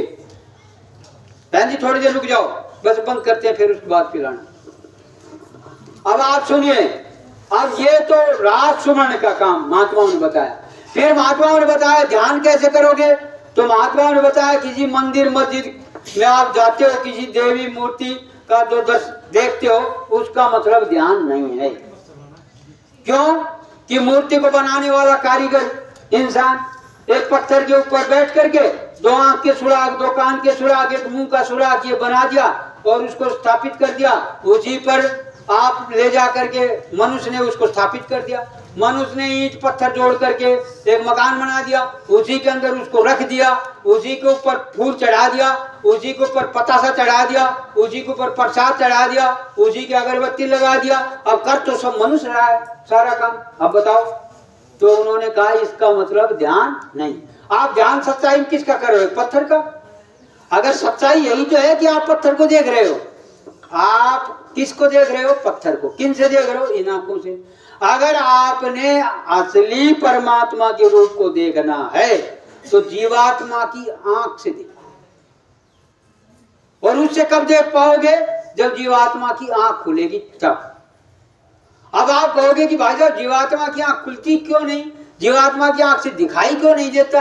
उसके लिए महात्माओं ने बताया आत्मा परमात्मा का अंश है, ईश्वर अंश, जीव अविनाशी, चेतन अमल, सहज सुख राशि। जीव आत्मा परमात्मा का अंश है, जर्रा है। ईश्वर अंश ईश्वर का अंश है। जीव अविनाशी, अविनाशी का मतलब कि जीव कभी भी मरता नहीं, जीव कभी खत्म नहीं होता, अविनाशी है। चेतन अमल, इसमें चेतना यानी तरंग है, यानी चेतना का रस है। अमल का मतलब रस। चेतन अमल सहज सुख राशि। अगर उस चेतन धार को आप पकड़ लो, अगर उस चेतन अमल को तुम चख लो तो सहज में आप सुखी हो जाओगे। अब सुख कहाँ है? देखिए आप, सुख कहाँ है? यहाँ नहीं है। कहाँ बता रहे महात्मा? सुख कि ईश्वर अंश, कि जीवात्मा ईश्वर का अंश है, ये बात सब मानते हैं। ईश्वर अंश, जीव अविनाशी। जीव ये बात भी मानते हैं, जीव कभी मरता नहीं, जीव अविनाशी है। चेतन अमल, उस चेतना के अमल को अगर जीव पकड़ ले तो सहज में सुखी हो जाएगी। और सुख पाने के लिए कितना काम करता है, लेकिन सुखी नहीं हो पाता। सुख कब हो पाएगा? जब चेतना के अमल को पकड़ लेगा। बड़े ध्यान से सुना, बड़ा गहरा सत्संग है ये। नहीं ये कोई पूजा पाठ, ये कोई राम रावण की कहानी, ये कोई भागवत कथा नहीं है। ये आत्मा और परमात्मा के गुण रहस्यों की चर्चा हो रही है। जो चेतन अमल सहज सुख राशि, उसी में आपको सुख मिलेगा, बाकी आपको संसार में कहीं भी सुख मिलने वाला नहीं है। अब आत्मा और परमात्मा के बीच में क्या आ गया जिससे आपको हमको परमात्मा देवी देवताओं का रूप दिखाई नहीं देता? अब इस बात को आप सुनिए। 24 घंटा आप क्रियाशील हैं। सोते हैं जब भी क्रियाशील, जगते हैं जब भी क्रियाशील, खाते चलते नहाते धोते हर समय आप क्रियाशील हैं, कार्य कर रहे हैं। जन्म से मौत तक जो जो कर्म आप और हम कर रहे हैं, हाथ से, पैर से, आंख से, मुंह से, नाक से, इंद्रियों से, जहां जो जो भी कर्म आप और हम कर रहे हैं, वो सब के सब कर्म जीवात्मा के ऊपर लद रहे हैं। पाप किया तो पाप लद गया, पुण्य किया तो पुण्य लद गया। पाप और पुण्य, पाप और पुण्य, पाप और पुण्य, ये लदते लदते लदते लदते बड़े बड़े पहाड़, बड़े बड़े, इतने बड़े बड़े पहाड़ यहाँ लद गए पाप और पुण्य के कि उनकी व्याख्या कोई कर ही नहीं सकता। अब आत्मा और परमात्मा के बीच में क्या आ गया? आपके हमारे किए हुए कर्म। कौन से कर्म? पाप और पुण्य। अब पाप पुण्य यहाँ लद गए तो परमात्मा दिखाई देना बंद हो गया। जैसे दीवार आ गई, उसके परली तरफ आप नहीं देख सकते। ये पर्दा आ गया, पर्दे की परली तरफ आप नहीं देख सकते। आपकी आंख में जाड़ा माड़ा आ गया, अब आपको दिखाई नहीं देता। जब तक कोई जानकार व्यक्ति नहीं मिलेगा, जाड़े माड़े को हटाएगा नहीं, तब तक आप नहीं देख पाओगे सामने। जब जाड़ा माड़ा हट जाएगा, सामने देख पाओगे। अब जाड़ा माड़ा हटवाना है आपको, तो जो जाड़ा माड़ा हटाता है उसके पास जाना पड़ेगा। अब लोहार के पास चले जाओगे, जाड़ा माड़ा नहीं हटा पाएगा। सुनार के पास चले जाओगे, जाड़ा माड़ा नहीं हटा पाएगा। हथौड़ी मुकदर तो उसके पास भी है, लेकिन वो नहीं। चिमटा चिमटी उसके पास भी है, लेकिन आपके जाड़े माड़े को लोहार नहीं हटा सकता, सुनार नहीं हटा सकता। वो तो उसी के पास जाना पड़ेगा जो इस जाड़े माड़े को हटाना जानता है। तो आपको ऐसे जानकार व्यक्ति के पास जाना पड़ेगा जो आपकी जीवात्मा के ऊपर कर्मों की गंदगी लद गई, पाप पुण्य की गंदगी लद गई, वो पाप पुण्य की गंदगी हटाना जो जानता हो, उसके पास जब आप जाओगे तब आपकी पाप पुण्य की गंदगी हटेगी। अब ये गंदगी जो यहाँ लद गई पाप पुण्य की, ये न तीर से जा सकती, न तलवार से जा सकती, न अग्नि से जा सकती, न पानी से धो सकती, न केमिकल सरफ सोडा दुनिया के बाजार में कहीं नहीं मिलता। अब वहां से खरीद लोगे और इसको साफ कर लोगे, कहीं नहीं। गंगा जमुना, इसमें नहाओगे, डुबकी लगाओगे, शरीर साफ होगा, लेकिन कर्म साफ होने वाले नहीं है। अगर कर्म साफ होने वाले होते, गंगा जमुना में डुबकी लगाने से कर्म छट जाते, तो मिंडक मछली ये तो सब के सब सौरभ चले गए होते, उस जल में पड़े हुए नहीं होते। बड़े ध्यान से सुनो। अब ये जब तक ये गंदगी नहीं छटेगी, नहीं हटेगी, तब तक आपके ये परमात्मा का रूप, उनकी आवाज आपको सुनाई नहीं पड़ेगी। अब ये कैसे हटेगी? देखो महात्माओं ने लिखा, सत्संग रूपी जल जो पावे, मैलाई तब कटकट जावे। यह मैलाई कब कटेगी? जब सत्संग रूपी जल आप पाओगे। अब सत्संग क्या है? ये गाना बजाना ये सत्संग नहीं है। सत्संग का मतलब जो कभी भी मिटने वाला नहीं, जो पहले हम आपको बता चुके।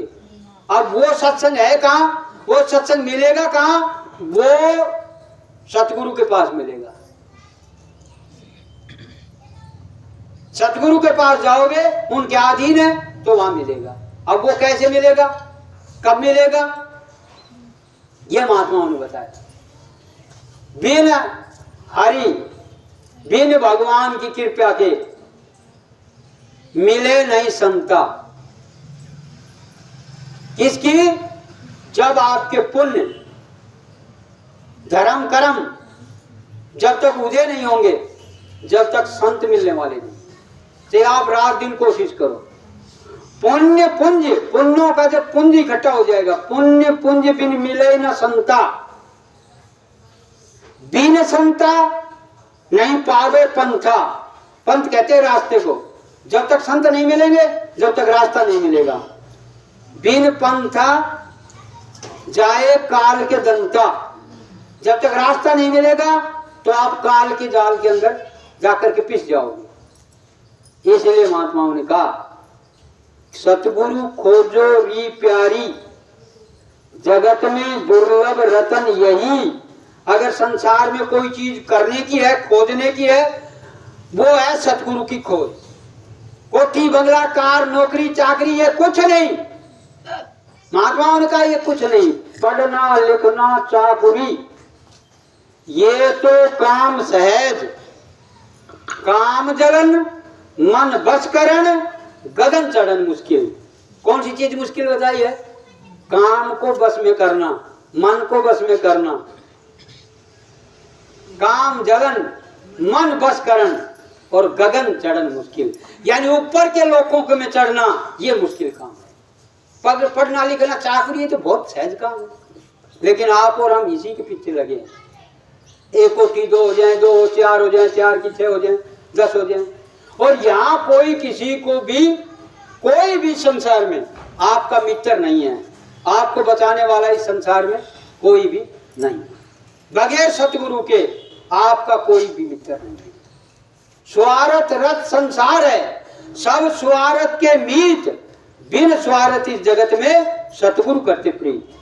बिना स्वार्थ अगर कोई आपका फायदा और आपकी मित्रता तो वो सतगुरु। एक बार गुरु महाराज ने कहानी सुनाई कि एक बार एक राजा के यहाँ लड़का पैदा नहीं होता था, यानी संतान कोई पैदा नहीं होती थी। बड़े ध्यान से सुनना, बड़े गौर से। तो कोई संतान जब उत्पन्न नहीं हुई, बड़े प्रयत्न प्रयास किए, जितने भी वैद्य डॉक्टर, राजा की किस चीज की कमी, खूब दिखाए, खूब बढ़ाया, लेकिन संतान की उत्पत्ति नहीं। आखिर में जो राजा के जो राजकाज में जो पंडित पुरोहित जो रहते थे, उन्होंने उनको कहा कि महाराज आप किसी जानकार की खोज करिए और कोई ऐसा मिल जाए जो आपको संतान की उत्पत्ति करा सकता है। कहने लगा कौन? कहने लगा कोई सियाना सेवड़ा भोपा कोई खोज करिए। तो संतान नहीं होती तो हम और आप बड़े प्रयास करते हैं, लेकिन एक बात को आज लिख लेना, जब आपका लेन देन यहां है तो आपके घर में आएगा। जब लेन देन ही नहीं तो आएगा कैसे? जब आपके कर्मों का कोई लेन देन है ही नहीं तो आपके घर में कोई नहीं आ सकता। कर्म अनुसार ही तो आते हैं, लेन देन के अनुसार तो आते हैं। जिस शरीर से लेन देन नहीं वो संबंध होगा ही नहीं। चाहे पूरे गांव पर चले, चाहे पूरे देश पर चले, चाहे पूरा रिश्तेदार पर चले, संबंध तभी होगा जब आपका उनका शरीर का लेन देन है, तभी तो संबंध होगा। तो उन्होंने कहा किसी, तब उन्होंने खोज किया और जब वो मिले तांत्रिक क्रिया जो करते हैं क्रिया, उन्होंने कहा कि आप किसी जवान लड़के की बलि आप दे दीजिए, चढ़ा दीजिए, आपको पुत्र प्राप्ति हो जाएगी। और राजा ने सोचा कि भाई कोई जवान लेके आओ और उसकी बलि चढ़ाइए। तो मंत्रियों ने कहा महाराज ऐसे तो बलि कौन देगा, ऐसे तो कोई बलि देने वाला नहीं, कोई न कोई लोभ लालच आप रखिए। तो राजा ने रखा कि जो जवान बलि देगा उसके परिवार को 5 लाख रुपए दिए जाएंगे। अब मुनियादी करा दी चारों तरफ। अब एक हमारे तुम्हारे जैसा था जो जब देखे जब मथुरा, जब देखे जब मथुरा, दंड कमंडल ठाया मथुरा। अब भंडारा, अब होली का कार्यक्रम, अब गुरु पूर्णिमा का कार्यक्रम, अब गुरु महाराज का भंडारा, अब ये कार, अब वो कार। अब गांव वाले कई बार पूछते रहे कहाँ जा रहे हो मथुरा, जब देखिए जब मथुरा, क्या मिलता है तुम्हें मथुरा। अब जब देखो जब गठड़ी मुठड़ी समेटे मथुरा। अब वो जाए चले ऐसे आए, अब आए जाए मथुरा गुरु की सेवा में, यहाँ आकर के बाल बच्चों की जैसे तैसे भरण पोषण करे, परिवार में लगे। अब भाई परेशान, बाप परेशान, माँ परेशान, सब परेशान। ऐसे आदमी सब परेशान हो जाते हैं। क्यों मोह ममता नहीं जो उठाया, अब दंड कमंडल चले गए भक्ति शक्ति में, अब उसको तो रमता राम। अब चले गए तो गांव में जब मुनियादी सुनी तो भाई 3 भाई थे, तो 2 भाइयों ने विचार लगाया यार वो देख के जब गुरुजी के पास, देख के जब गुरुजी के पास अगर उसकी बलि दे दें तो 5 लाख रुपए, और जो 5 लाख रुपए आएंगे तो खूब मौज मस्ती से खाएं पिएंगे और उनके बच्चों को भी खिलाएंगे, उनके बच्चों को परवरिश हो जाएगी। अब हम ही कमा करके उनके बच्चों को खिलाते हैं और उनकी बीवी को खिलाते हैं। और ये अब वो मन बना करके गए माँ और पिता के पास कि ऐसे ऐसे राजा ने मुनियादी लगाई और ऐसे ऐसे 5 लाख रुपए मिलेंगे। और वो ऐसे ही घूमता रहता है, जब देखिए जब गमछा टोपी पहन करके और बस चला जाता है, जाकिट बंडी धारण करके, शाकाहारी रहना बाबा जी का कहना, ऐसे आवाज लगाता फिरता रहता है गलियों में। और गली वाले भी परेशान, मोहल्ले वाले भी परेशान, सबकी समाधान, और रिश्तेदार भी परेशान, सबका सही हो जाएगा। माँ ने कहा रे ना बेटा ऐसा मत करो, ये अपने भाग का खाता है, तुम अपने भाग का खाता है, ठीक है। इसके बच्चे, अरे बोलो इसको छोड़ो, इसकी बीवी को भी खिलाना पड़ता है, इसके बच्चों को भी खिलाना पड़ता। 5 लाख मिल जाएंगे, 3 लाख इनको दे देंगे, 1 लाख हम भाई रख लेंगे, हमारा गुजारा हो जाएगा, इसका हो जाएगा। माँ तू कैसी बात करती है। अब माँ तो माँ ही होती है भाई, लेकिन बेचारी क्या करे जब 2 बेटा बार बार कह रहे। अब उन्हें कही भाई देख मेरी चलातिया से भाई जैसे तैसे वो भी गुजारो कर ले, आप यो काम मत करो। लेकिन अब माँ की माननीय की, अब बाप कहने गया, अब बाप बोलो हाँ निकम्मों से और कुछ नहीं करे यार। वह क्यों, यहाँ का एक महात्माओं ने कहा स्वार्थ रथ संसार है। ये सब माँ बेटे के स्वार्थ के पीछे, बेटा माँ के स्वार्थ के पीछे, भाई भाई के स्वार्थ के पीछे, पत्नी के स्वार्थ के पीछे, बहू सास के, हर कोई स्वार्थ के पीछे लगा हुआ है। अब स्वार्थ नहीं निकल रहा। अब वो कह रहा है अब यहाँ का नियम है माँ टोटे की बाप नफे का। बड़े ध्यान से सुनना, माँ टोटे की बाप नफे का, धान होत की भाई अड़ोत का, क्रिया पास की। ये महात्मा लिख गए बात। माँ टोटा में भी बेटा साथ दे, लेकिन बाप नफा में, बाप टोटा में साथ नहीं देते। यहाँ का नियम चिवड़े। भान होत की, भान की 150 तीर कागो तो भान मेरे भाई बहुत अच्छो मेरे भाई और जय नहीं मेरे ढेड़ की भी बिना कुछ भी ना आग लागे की बाहर दरवाजा से बाहर निकल गई प्रचार कर देगी। भान होत की भाई अड़ोत को, भाई कितनी बड़ी दुश्मनी है। अगर उधर से कोई लाठी डंडा तो भाई पहला अड़ जाएगा। अड़ी में भाई की भुजा फड़फड़ाऊंगी। कब, अगर खून एक है तो। अगर खून की दिक्कत है तो कुछ कह नहीं सकते, लेकिन अगर खून में खून है तो जहां गई भाई की बात आएगी, चाहे लाख बह रहे हैं लेकिन भाई बांट जाएगा। भाई अड़ोत का, तिरिया पास की, ये महात्माओं ने लिखा, हम अपनी तरफ से आपको नहीं बता रहे। तो जब उन्होंने कहा अरे बोलो निकम्मा है, ठीक है कर दो काम। अब ले गए राजा के पास और ले जाकर ले उसको पकड़ा, बोलो चाल आज तो नहीं मेरा दिखाएगा जवान। और बड़े बोलना यार मेरा नहीं, गुरुजी को कार्य छोड़, गुरुजी को कार्य कर। और उन्हें जबरदस्ती लेगा, पकड़ के ले जाए राजा के सामने पेश कर दिया। अब उन्हें कही राजा साहब ये तो बता मामला क्या है क्या। और राजा साहब ने कही ये बात है, ऐसे मुनियादी लगाई है वो बलि। आपकी देनी है, मेरे को पुत्र प्राप्ति नहीं हो रही, मेरे को पुत्र हो जाए तेरी बलि देनी पड़ेगी। अब उन्होंने कहा राजा साहब ये तो काम है तो सही नहीं, ये तो गलत है। गुरु महाराज कहते हैं कि हत्या मत नहीं करो, अगर हत्या करोगे तो कर्मों में फंस जाओगे, कर्मों में फंस जाओगे, जन्म मरण बिगड़ जाएगा, तो आप नरक और 84 चले जाओगे। तो राजा साहब आप ऐसा काम मत करो। लेकिन पुत्र मोह, राजा ने नहीं कहा नहीं, इसकी बलि के लिए तैयार करो। अब नहलाया धुलाया गया और बलि के लिए जब तैयार हुआ तो राजा ने कहा एक कोई भी तेरी मनोकामना वो मरने वाले से पूछा जाता है, और तेरी पूछ रहे हैं कि कोई तेरी किसी से मिलना हो, कुछ खाना हो, कुछ पीना हो तो बता। तो उसने कहा नहीं नहीं आप जल्दी करो, बलि चढ़ाओ। बोला नहीं ये यहाँ का नियम है, जब तक अंतिम इच्छा पूरी नहीं की जाती तब तक बलि नहीं की जाएगी। अब उन्होंने कह दिया, जो उनके जो भी थे वो करवाने वाले, उन्होंने कहा नहीं इनकी अंतिम इच्छा तो पूछिए। अब उनकी अंतिम इच्छा पूछी गई, तो अंतिम इच्छा पूछी गई तो राजा साहब मेरी तो कोई अंतिम इच्छा नहीं, लेकिन आप एक काम करिए, क्या कि कुछ मिट्टी मंगा, 1-2 ट्रॉली 1-2 गाड़ी बुग्गी मिट्टी मंगा। तो राजा साहब ने आदेश किया, मिट्टी आ गई।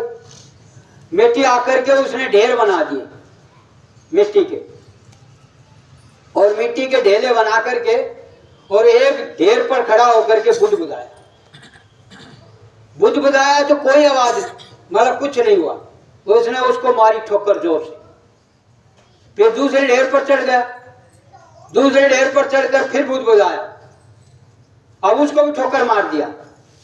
फिर तीसरे ढेर पर चढ़ा, उस पर बुध बुझाया, उसको भी ठोकर मार दिया। फिर चौथे ढेर पर चढ़ा और उस पर बुध बुझाया, तो रोने लगा, आंसू बहने लगी, कहने लगे अब मेरी मनोकामना पूरी हो गई, अब आप मुझे बलि पर चढ़ा दीजिए। अब जो बलि देने वाले थे वो जो थे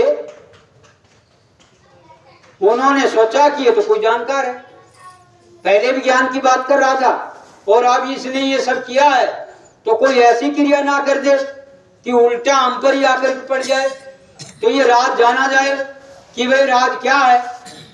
तब उन्होंने कहा राजा साहब इससे पूछिए इसने किया क्या।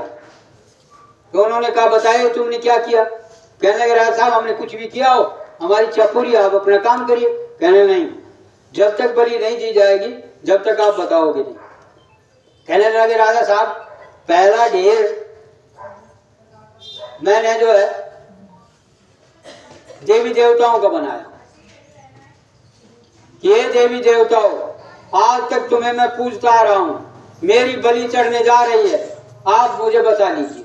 तो बोला इसने यहां से कोई आवाज नहीं आई। ऐसा देवी देवता किस काम का जो बलि के समय मौत के समय रक्षा ना करे, तो मैंने इसलिए इसको ठोकर मार दिया, कोई देवी देवता नहीं। फिर मैंने दूसरे ढेर पर चढ़ करके अपने माँ बाप को पुकारा, हे माँ हे पिता तुमने मुझे जन्म दिया, तुम मेरी रक्षा करिए, और जब भी कोई तकलीफ होती है तो हे माँ याद आती है, और बाप याद तो आप मेरी मदद करिए। कहने लगे यहाँ से भी कोई भी आवाज नहीं आई। ऐसे माँ बाप किस काम के जिसके जवान बेटे की बलि चढ़ रही हो और वो कोई काम मदद ना कर सके, इसलिए उस माँ बाप को मैंने ठोकर मार दिया। फिर कहना तीसरी ढेरी मैंने राजा की बनाई। हे नगर के राजा, राजा प्रजा के लिए भगवान होते हैं, राजा के पास बड़ी सेना होती है, बड़ी शक्ति होती है, और आप राजा हैं, आपकी प्रजा में एक जवान लड़के की बलि दी जा रही है, आप राजा मेरी मदद करिए। बोला इससे भी कोई उत्तर नहीं आया। इसलिए ऐसा राजा किस काम का जिसकी प्रजा में जवान लड़के की बलि दी जा रही हो, तो इसलिए राजा भी किस काम का नहीं। हमने राजा को चुप राजा जा तेरी भी कोई कहानी नहीं। फिर हमने चौथी डेरी अपने गुरु की बनाई, उस पर चढ़ करके हमने याद किया, हे गुरु महाराज, हे अंतर्यामी, हे घट व्यापी, हे सर्वव्यापी, आप मेरी मदद करिए।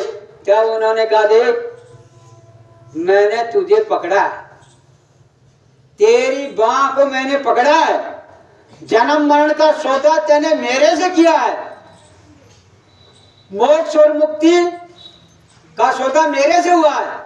बच्चा तू चिंता मत कर, मैं समर्थ हूं तुझे बचा लूं। इसलिए मेरी आंखों से आंसू आ गए और मैं उस सतगुरु के चरणों में प्रणाम करने लगा। हे मेरे गुरु महाराज, आप ही आज मालूम पड़ गया कि संसार में आप ही सब कुछ है, सर्वत्र हैं, बचाने वाले हैं, इसलिए आज मैं खुश हूँ। मेरे गुरु महाराज आएंगे और मुझे बताएंगे, आप अपना काम करिए। राजा ने सोचा, अरे इतना संस्कारवान बच्चा, इतना भक्त बच्चा मुझे मिल गया, इसलिए बेटा पैदा कब होगा, कैसा होगा, लायक होगा कि नालायक होगा, कि सारा धन लेने के बाद और घर से निकाल देगा और एक रोटी और टुकड़े के लिए तरसाएगा। इसलिए राजा ने उसको कोली भर लिया और कहा, मैंने तुझे गोद ले लिया, तू मेरा बेटा, मैं तेरा बाप, आज से राज तिलक तेरा, तू तो राज कर और मुझे गुरु का पता बता दे और गुरु के पास ले चल, ताकि मैं भी उससे भेद लेकर के और ये सारी जानकारी हासिल करके और आत्मा से परमात्मा की भजन और भक्ति करूं। तो इसलिए सत्संगी प्रेमी भाई बहनों, जीवात्मा के कान से परमात्मा के घर से जो आवाज आ रही है, उस आवाज को सुनने का नाम भजन है। जब ढोलक बजाना, गाना बजाना, इसका नाम भजन नहीं। और वो आवाज 2400 घंटा वो परमात्मा आपको हमको लगा रहा है, बुला रहा है। क्यों बुला रहा है? तुमको दुख में देखा जब ही, मौज उठी हम आए तभी, आय किया हम शब्द उपदेशा, शब्द माही तुम करो परवेशा, शब्द शब्द पौड़ी रच डाली और चढ़ चढ़ पहुंचो अगम ठिकान। अपने घर, अपने वतन, अपने देश, दर पैड़ी पकड़ते पकड़ते शब्द की डोरी हमने नीचे लटका रखी है, उस शब्द को पकड़िए। शब्द कभी मरता नहीं, सब मर जाए शब्द नहीं मरता, उनका वचन कभी नहीं मरता। इसलिए शब्द के साथ महात्मा जीवात्मा को गठबंधन कर देते हैं, उसको कहते हैं नामदान। नामदान का मतलब जिस रास्ते से आत्मा आई इस मनुष्य शरीर से, उसी रास्ते से अपने वतन, अपने देश, अपने घर पहुंचा दे, उसी रास्ते को पकड़ा दे। जिसको पकड़ करके यहाँ आई उसी को पकड़ कर जाने लगे, उसको कहते नामदान। नामदान को ये नहीं कानाबादी कुल तू चेला में गुर, ये कोई नामदानी नहीं। नामदान का मतलब कोई वो नहीं कि आपको दे दिया कि ये ले नाम और ये ऐसा नहीं। नाम का मतलब जो आदि से अंत, अंत से आदि का पूरा भेद, पूरा मार्ग जो बताता हो, जानता हो, वो नामी है। और उस नाम को पकड़ा दे, वो सतगुरु है। ऐसे गुरु की, ऐसे सतगुरु की खोज तलाश आप करो, आपका जीवन सार्थक हो जाएगा। जन्म मरण से छूट जाओगे, अपने वतन, अपने देश, अपने घर जाओगे। और जब अपने घर, अपने वतन, अपने देश चले जाओगे तो इस जन्म मरण के झूले में कभी नहीं झूलोगे। अब आप ये विचार आया होगा कि जन्म मरण जब छूट जाएगा तो यहाँ तो मनुष्य शरीर में अच्छा खाते हैं, अच्छा पीते हैं, अच्छा देखते हैं, अच्छा सुनते हैं, अच्छे कपड़े पहनते हैं, नहाते धोते हैं, ये आनंद सब खत्म हो जाएगा। बड़े ध्यान से सुनो, ये इंद्रियों के क्षणिक आनंद है। जब जब हमारा मन इंद्रियों के घाट पर जाता है तो वहाँ क्षणिक आनंद लेता है। जब मन को तृप्तता आ जाती है उस घाट से हट जाता है। जैसे बर्फी खाई, बर्फी की तृप्तता आ गई और जब अब नहीं खा सकते, अब घाट मन हट गया घाट से। भोग में जाते हो, भोग करते हो, जब तक आनंद हट गए, अब तृप्तता आ गई, अब नहीं कर पाओगे। ऐसे ही हम ये क्षणिक आनंद इंद्रियों के घाट पर बैठ करके लेते हैं। जब अपने देश, अपने वतन, अपने घर जब चले जाएंगे तो 2400 घंटा जो झूलने में आनंद आता है वो 24 घंटा आता रहेगा। जो मिठाई खाने में जो आनंद आता है 24 घंटा आता रहेगा। जो नहाने में आनंद आता है 24 घंटा आता रहेगा। जो जो आनंद आप और हम यहाँ खोज करते हैं, सुगंधी में, खाने में, वो जब अपने वतन, अपने देश जब चले जाएंगे तो 2400 घंटा वो आनंद कभी भी खत्म होगा ही नहीं, आता ही रहेगा। जैसे आप संगीत सुन रहे हो, जब तक सुन रहे हो जब तक आनंद आ रहा है, संगीत बंद, आनंद आना बंद, लेकिन वहाँ कभी भी संगीत बंद नहीं होते। इसलिए महात्माओं ने कहा, बिना बजाए निज दिन बाजे, घंटा शंख नगारी रे, बैरा सुन सुन मस्त होते, तन की शुद्ध भिसारी। वो ऐसा आनंद है कि वो बहरे को भी सुनाई पड़ता है। वो ऐसी ज्योति, ऐसा प्रकाश है जो अंधे को भी दिखाई पड़ता है। वो ऐसा स्वाद है जो स्वादहीन को भी स्वाद महसूस होता है। इसलिए आप ऐसे सतगुरु, ऐसे मालिक, ऐसे भगवान की तलाश करिए जो जीते जी मनुष्य शरीर में आया हो और आपको वो चीज बता दे, समझा दे और आपको उस चीज को पकड़ा दे और उसको पकड़ करके आप घर में रहो, गृहस्थ में रहो, बाल बच्चों के साथ रहो, खेती का, दुकान का, दफ्तर का काम मेहनत ईमानदारी के साथ करो, आए गए अतिथि का सत्कार करो, माँ बाप की सेवा करो, सास ससुर की सेवा करो, यतीम मोहताज की मदद करो। ये सब काम करते करते 24 घंटे में 22 घंटा इस शरीर रक्षा के लिए आप करिए। 1 घंटा सुबह, 1 घंटा शाम को चेतन जीवात्मा से चेतन परमात्मा का आप करिए भजन। आपका सहज में मोक्ष और मुक्ति हो जाएगी। गृहस्थी और ये भी चलती रहेगी। महात्मा किसी की गृहस्थी नहीं छुड़ाती। घर गृहस्थी छोड़ दिया तो स्वप्न में भी भगवान नहीं मिलेगा। बड़े ध्यान से सुनो आप। क्यों? जो जो कर्म आप पर लदे हुए हैं, जब तक तो वो कर्मों का लेन देन चुकता नहीं होगा, पत्नी का, पति का, बच्चे का, बच्ची का, माँ का, बहन का, भाई का, पड़ोसी का, मित्र का, जब तक आप लेना देना चुकाओगे नहीं, तब तक जीवात्मा के ऊपर जो कर्म लदे हुए हैं ये साफ नहीं होंगे। और जब तक ये साफ नहीं होंगे तब तक आप इससे छुटकारा पाओगे नहीं। जब महात्मा मिल जाएंगे तो आप बुरे कर्म छोड़ दोगे, अच्छे कर्म करोगे। ऐसा कोई खान पान आप मत खाइए जिससे आपका ये तन, ये मनुष्य रूपी मंदिर ये अशुद्ध हो जाए, इसमें परमात्मा देवी देवता आना पसंद ना करें। आप बताओ, मुर्दा आप खाओगे तो मुर्दा का मतलब जो जीवात्मा चली गई, तो जो जीवात्मा चली जाती है तो उसको कहाँ ले जाते हैं? शमशान घाट में लकड़ियों गट्ठर पर रख करके आग लगा देते हैं। माँ थी, भाई था, आपके लिए छल कपट बेईमानी से इतना धोखा फरेब से इकट्ठा किया, आपको देख करके चले गए। आप आते हो, जब तक नहा नहीं लेते हो तब तक पानी नहीं पीते। कोई पूछता है भाई क्या हो गया? कि मुर्दे को छोड़ के आए। अरे जिस माँ बाप ने इतनी आपकी सेवा की उसको छोड़ के आए, इतनी नफरत। और मुर्गा और बकरा जिसकी जीवात्मा चली गई वो भी तो मुर्दा हो गया है। मुर्दा हो गया ना। अब मुर्दे को कहाँ रखा जाता है? शमशान घाट में। आपने कहाँ रख लिया? पेट में। तो आपका पेट क्या हुआ? कब्रिस्तान। अगर कब्रिस्तान कोई भगवान आएगा? विचार लगाओ। आप पढ़े लिखे हो, समझदार हो, ज्ञानी हो, तो इसलिए विचार लगाओ कि मुर्दा मां कभी भी अपने इस अशुद्ध इस शरीर को आप मत बनाइए।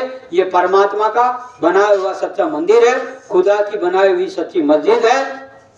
इसी में भगवान मिलते हैं, जीते जी मिलते हैं, मरने के बाद नहीं। ऐसा कोई नशा मत करो जिससे बुद्धि पागल हो जाए, अपने पराये की पहचान खत्म हो जाए, माँ बेटी बहू बहन बेटियों की पहचान खत्म हो जाए। ऐसा नशा आप मत करिए। शराब का मतलब सर मानी सड़ा हुआ, आप मानी पानी, सड़ा हुआ पानी।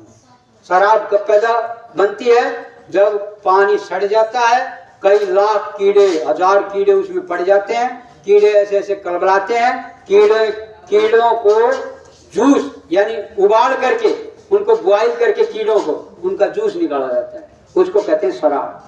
इतनी गंदी चीज है।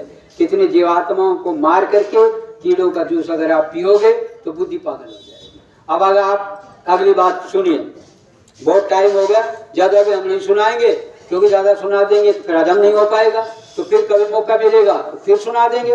हमारा तो काम यही है। तो इसलिए आप बड़े ध्यान से सुनो। हर घर में 2 देवता होते हैं।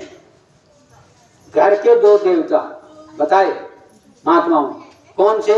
एक होता है बरकत नाम का देवता और एक होता है चंडी नाम का देवता। बरकत नाम का देवता का काम क्या है? 100 रुपए कमाओगे, 50 रुपए खर्च हो जाएंगे, 50 रुपए बचेंगे, घर में खुशहाली रहेगी, पति पत्नी में कोई झगड़ा नहीं, माँ बाप भाई बहन में कोई झगड़ा नहीं, जीवन बड़ा प्यार से बीतेगा। बड़े ध्यान से सुनो, बस 5-10 मिनट में अब हम खत्म करने जा रहे हैं। बरकत नाम का देवता का ये काम। बरकत नाम का देवता क्या खाता है? जो घर में हलवा पूड़ी सब्जी दूध रोटी जो बनाओगे, उनका जो भोग अर्घ जो उठेगा उसको घर का बरकत नाम का देवता खाएगा, आपकी रक्षा करेगा, मदद करेगा। दूसरा घर में रहता है चंडी नाम का देवता।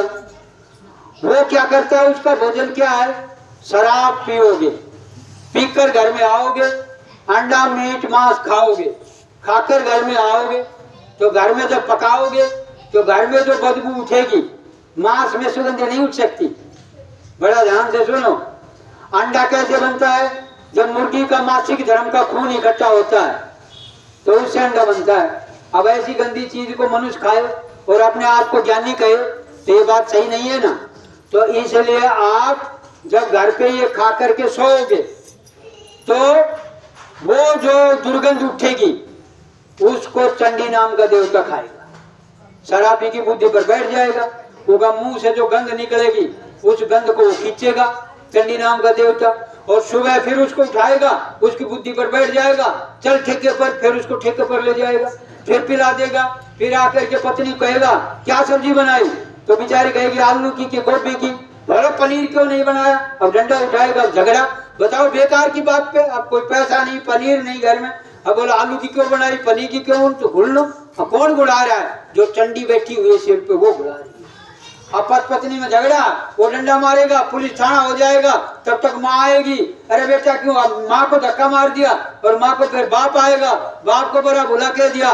कौन करा रहा है? वो चंडी नाम का देवता तो आपके घर में बैठा है। कभी बहू की बुद्धि बैठ जाए, कभी सासू की बुद्धि बैठ जाए, कभी लड़की की बुद्धि बैठ जाए, कभी लड़की की बुद्धि बैठ जाएगा।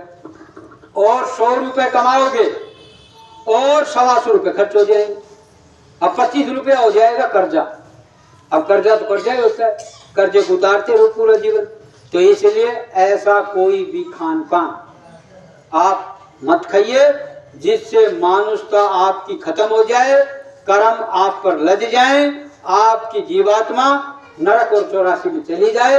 ऐसा कर्म आप मत। इसलिए आप जो ये चिन्ह देख रहे हो ये बाबा जय गुरुदेव जी महाराज का चिन्ह है। इनका आश्रम मथुरा में। बाबा जय गुरुदेव जी महाराज 116 बरस इस धरती पर रहे, 116 साल तक। 10 जुलाई 1952 से लेकर के और 10 मार्च 2012 तक लगभग 60 बरस देश दुनिया में आत्मा परमात्मा का भेद बताते रहे। जीवों को परमात्मा कैसे मिलेंगे ये भेद बताते रहे, परमात्मा से मिलाते रहे और जीवों की दुख तकलीफ को हरते रहे। ये देश दुनिया में अपने दिल से कार्यक्रम करते रहे। शाकाहारी का प्रचार और सारी देश दुनिया में बाबा जय गुरुदेव जी महाराज के शिष्य करते रहे।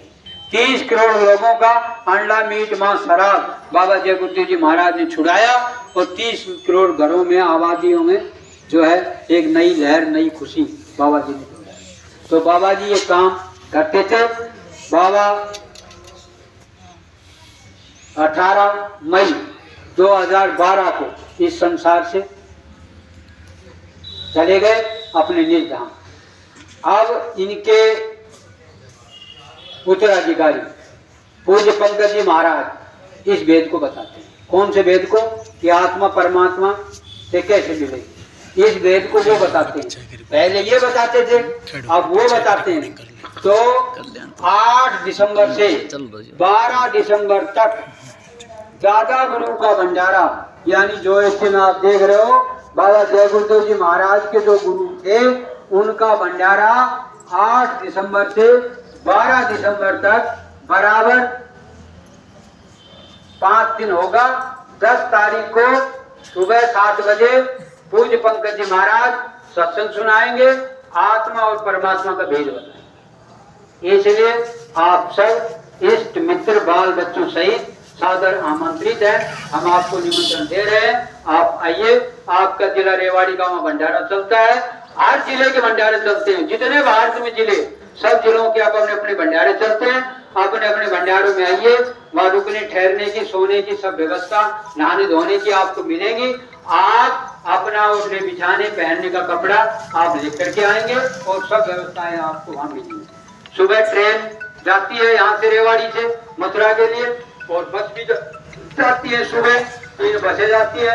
और भी जिसके पास अपने साधन है उससे आइए, आप सादर आमंत्रित हैं। अब आप सुनिए, बाबा जय गुरुदेव जी महाराज के उत्तराधिकारी पूज्य पंकज जी महाराज बराबर शाकाहार सदाचार का जन जागरण अभियान लेकर के पूरे भारत भ्रमण का दौरा करते हैं। पूरे भारत में कभी 3 महीने का, कभी 2 महीने का, कभी 1 महीने का बराबर। अब उनका 108 दिवसीय कार्यक्रम चल रहा है। अगस्त में शुरू हुआ था, 9 दिसंबर में, 2 दिसंबर को खत्म होगा। बराबर 108 दिन तक वो लगातार चल रही है। एक कार्यक्रम हमको भी मिला, उत्तर प्रदेश में श्रावस्ती जिला है, उसमें हम कार्यक्रम 24 अक्टूबर को हमको मिला था, वो हम करके आए थे 24 सितंबर को, और उसमें 4 लाख रुपए हरियाणा प्रांत के खर्चा हुआ। और उसके बाद अभी 7 तारीख जो आ रही है, इस 7 तारीख को एक कार्यक्रम हरियाणा को और मिला है। वो कार्यक्रम में आप हमको जाना नहीं है, तब तो हम टीम के साथ 24 लोगों की बहन भाइयों की टीम लेकर के गए थे, 2 गाड़ियां लेकर गए थे, 10 दिन वहां रुके थे, बड़ा ही जोरदार वहां कार्यक्रम हुआ और फिर उसके बाद यहाँ लौट आए। अब 7 तारीख को एक कार्यक्रम और कराना है। अब वो कार्यक्रम का सूचना ये है कि वहां के लोग करा लेंगे, आप केवल सेवा भेज दीजिए। तो 3 लाख रुपए